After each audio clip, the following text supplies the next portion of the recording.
환상을 볼 수 있는 눈. 조이는 친척인 샌디가 알코올 중독과 정신 건강 문제로 오랜 시간 고통받고 있다는 사실에 깊이 염려하고 있었습니다. 어느 날 샌디의 상태가 심각하게 악화된 것을 느낀 조이는 샌디의 아파트를 찾아갔습니다. 문을 두드렸지만 아무런 응답이 없었고 집안은 조용하기만 했습니다. 샌디를 찾기 위해 다른 친척들과 함께 수색 계획을 세운 조이는 조용히 기도했습니다. 하나님, 제 눈에 보이지 않는 것을 보게 해주세요. 그들이 아파트를 떠나려 할 때 조이는 문득 창문 쪽으로 시선을 돌렸습니다. 그때 커튼이 살짝 움직이는 것을 발견했습니다. 샌디가 그 안에 있다는 확신이 들었습니다. 즉시 긴급 구조 요청을 하여 샌디를 안전하게 구출할 수 있었습니다. 이 사건은 조이에게 기도의 힘이 얼마나 큰지를 다시 한번 일깨워 주었습니다. 성경에서 엘리사 선지자의 이야기는 이와 유사합니다. 아람 군대가 도시를 포위했을 때 엘리사의 사환은 두려움에 떨었습니다. 하지만 엘리사는 그 사환의 눈을 열어주기 위해 기도했고 하나님은 그에게 영적인 세계를 보여주셨습니다. 마찬가지로 조이는 하나님이 작은 커튼의 움직임을 통해 샌디가 안전하다는 징후를 보여주심으로써 희망을 주셨다고 믿습니다. 이 사례를 통해 우리는 우리의 주변, 사랑하는 사람들, 그리고 공동체에서 일어나는 일들에 대한 더 깊은 이해를 위해 영적인 통찰력을 구하도록 도전받을 수 있습니다. 하나님은 우리에게 그분의 사랑과 진리, 그리고 자비를 나누게 하실 것입니다. 말씀. 기도하여 이르되 여호와여 원하건대 그의 눈을 열어서 보게 하옵소서 하니 여호와께서 그 청년의 눈을 여심해 그가 보니 불말과 불병거가 산에 가득하여 엘리사를 둘렀더라. 찬송 293장. 주의 사랑 비칠 때에 기도. 하나님, 다른 이들과 나눌 수 있도록 하나님의 사랑과 은혜를 볼 수 있는 눈을 열어주소서. 저를 짓누르는 상황에 관해 하나님의 진리에 눈을 뜨게 해주소서. 아멘.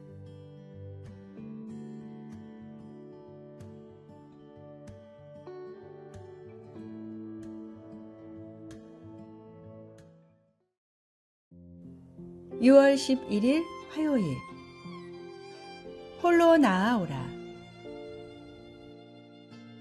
프랑스의 목회자 프랑소와 페넬롱은 궁전에서 예배를 인도했습니다.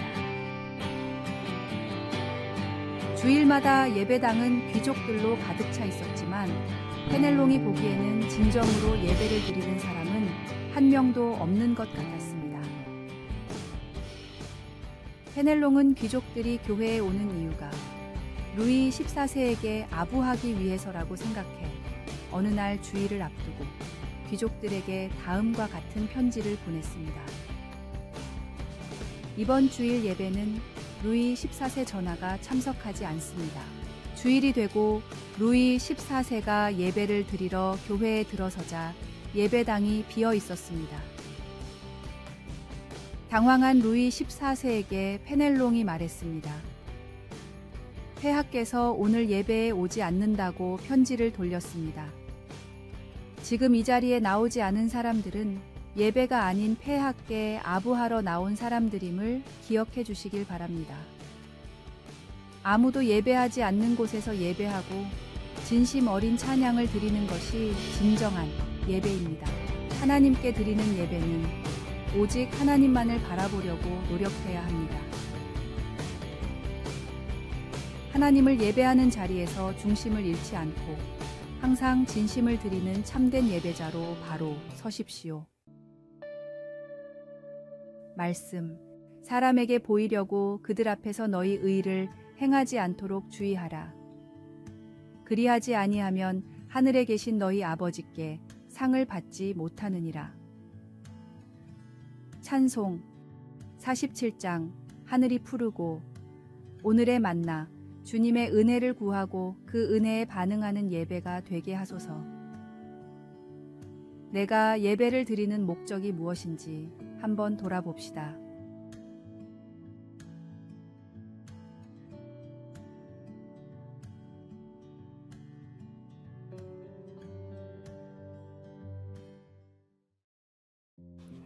(6월 12일) 수요일, 하나님이 주신 여러 가지 은사. 요즘은 많은 사람들이 성격 유형 검사에 대해 관심 있게 말합니다. 한 사람이 나는 ISTJ입니다 라고 말하자 다른 사람이 나는 ENFP예요 라고 합니다. 이걸 잘 모르는 사람은 어리둥절한 이야기입니다. 그런 검사 방법들로 우리의 성향이나 장단점을 조명하면서 우리 자신과 다른 사람들을 이해하는 데 도움을 받을 수 있다면 좋다고 생각합니다. 남용되지만 않는다면 그 검사들은 하나님이 우리의 성장을 돕기 위해 사용하실 유용한 도구가 될 수 있습니다. 성경은 성격 유형 검사 같은 것을 제공해 주지는 않지만 각 개인은 하나님 보시기에 고유한 존재라는 것을 단언하고 있으며 우리가 하나님 나라에서 다른 사람들을 섬길 수 있도록 어떻게 하나님이 우리에게 고유한 성품과 은사들을 주셨는지 보여주고 있습니다. 바울은 로마서 12장 6절에서 우리에게 주신 은혜대로 받은 은사가 각각 다르다라고 하면서 이 생각을 풀어놓기 시작합니다. 바울은 우리 자신뿐만 아니라 그리스도의 몸인 하나님의 백성들을 섬기도록 그런 은사들을 주셨다고 설명합니다. 그 은사들은 우리 안에서 그리고 우리 모두를 통해 일하시는 주님의 은혜와 선하심의 표현이며 우리 각자가 하나님의 사역을 위해 쓰이는 고유한 그릇이 되게 해줍니다. 말씀. 대답하여 이르되 내 마음을 다하며 목숨을 다하며 힘을 다하며 뜻을 다하여 주 너의 하나님을 사랑하고 또한 내 이웃을 내 자신같이 사랑하라 하였나이다. 찬송 196장 성령이여 은사를. 기도. 하나님 아버지, 저에게 여러 가지 은사를 주셔서 감사합니다.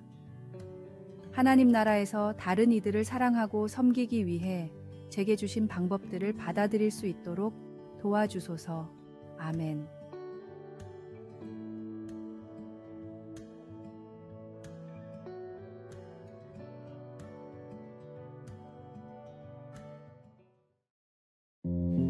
(6월 13일) 목요일, 사랑하는 능력.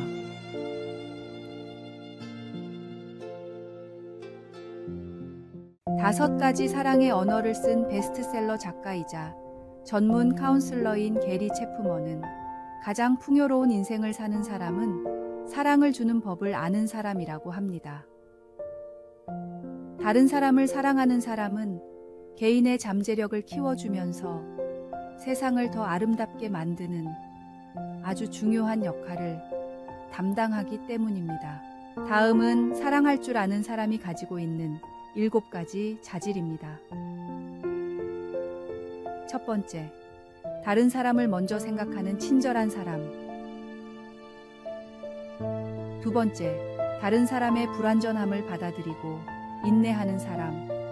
세 번째, 분노에 사로잡히지 않고 용서하는 사람. 네 번째, 격에 없이 호의를 베풀 수 있는 사람. 다섯 번째, 다른 사람을 높일 수 있는 겸손한 사람. 여섯 번째, 자신에게 엄격하고 타인에게는 관대한 사람.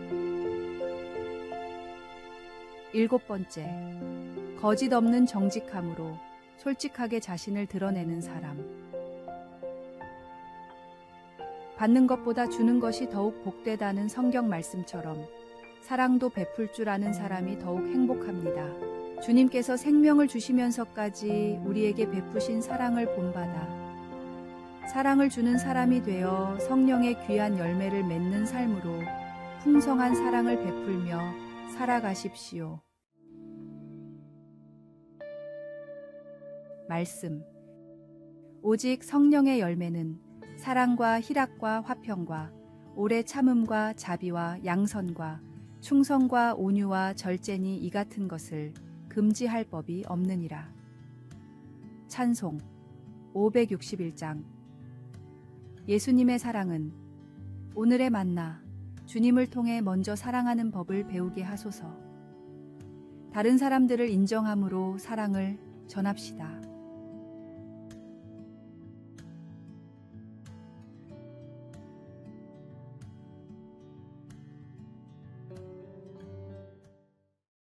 (6월 14일) 금요일. 사랑의 순종.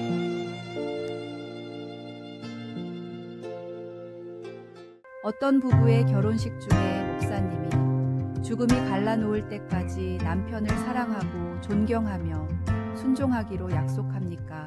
하고 물었습니다. 신부는 옆에 있는 약혼자를 쳐다보며 순종이라는 단어에 대해 몇 초간 생각했습니다. 우리는 사랑과 존경으로 맺어진 것이지 결혼 서약이 암시하는 것처럼 맹목적인 순종으로 맺어진 것이 아니기 때문이었습니다.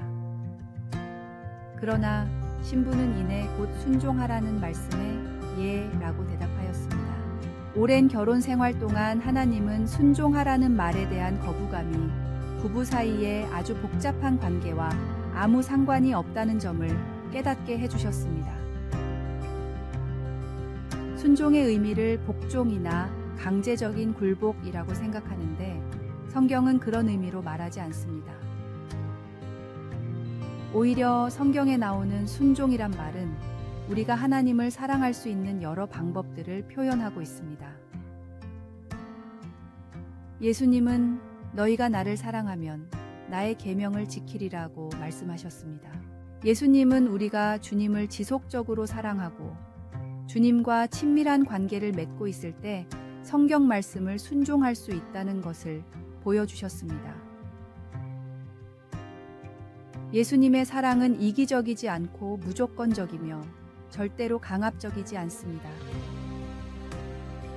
우리의 모든 관계 속에서 주님을 따르고 공경할 때 성령님은 주님께 순종하는 것이 신뢰와 경배를 드러내는 지혜와 사랑의 행위임을 깨닫도록 도와주실 것입니다.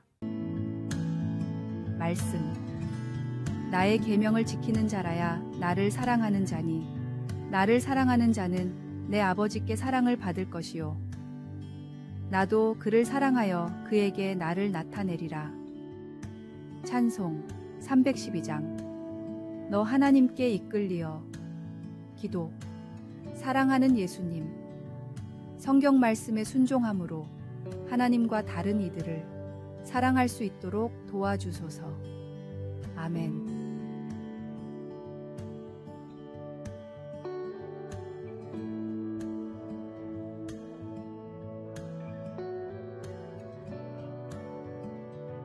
아래에 빨간색 글자 구독을 누르시어 더 많은 전도의 열매를 맺으시기를 기도합니다.